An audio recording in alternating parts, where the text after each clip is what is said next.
अमीर और गरीब की कहानी। एक गांव में दो परिवार रहते थे। एक परिवार बहुत अमीर था और दूसरा बहुत गरीब। अमीर आदमी का नाम सेठ रामदास था। उसके पास बड़ी हवेली, बहुत सी जमीन, नौकर चाकर और ढेर सारा धन था। वो हमेशा अपने धन पर घमंड करता था और गरीबों को नीची नजर से देखता था। गांव में कोई मदद मांगने आता तो वो उसे डांट कर भगा देता।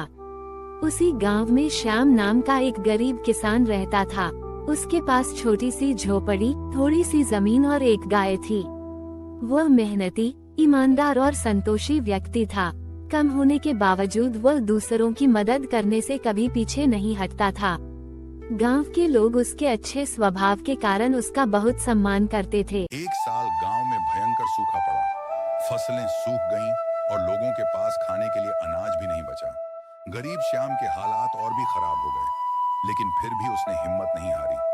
जो थोड़ा बहुत अनाज उसके पास था, वह उसने अपने पड़ोसियों के साथ बांट लिया। दूसरी ओर सेठ रामदास के पास गोदामों में अनाज भरा था। गांव वालों ने उससे मदद मांगी, लेकिन उसने अनाज बहुत महंगे दामों पर बेचने की कोशिश की। लोग मजबूरी में उससे अनाज खरीदते रहे, लेकिन उसके व्यवहार से दुखी थे। कुछ समय बाद सेठ रामदास बीमार पड़ गया। बड़े बड़े वैद्य भी उसे ठीक नहीं कर पाए। एक दिन किसी ने सलाह दी कि उसे श्याम के पास ले जाया जाए, क्योंकि वह नेक दिल इंसान है। मजबूरी में सेठ को श्याम की झोपड़ी में लाया गया। श्याम ने सेठ की हालत देखकर बिना कोई शिकायत किए उसकी सेवा की। श्याम ने सेठ की हालत देखकर बिना कोई शिकायत किए उसकी सेवा की। उसने अपनी गाय का दूध, साधारण भोजन और स्नेह से सेठ का ध्यान रखा। कुछ ही दिनों में सेठ की तबीयत सुधरने लगी। श्याम के व्यवहार ने उसके दिल को छू लिया। सेठ रामदास को अपनी गलती का एहसास हुआ। उसने समझा कि सच्चा धन पैसे में नहीं, बल्कि अच्छे कर्म और इंसानियत में होता है। ठीक होकर उसने गांव वालों से माफी मांगी और अपना बहुत सारा धन गरीबों की मदद में लगा दिया। उसने श्याम को अपना मित्र माना और उसका सम्मान किया।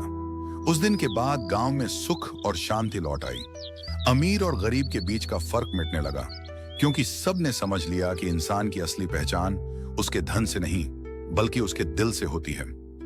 शिक्षा, धन शिक्षा, धन से बड़ा इंसानियत और अच्छे संस्कार होते हैं।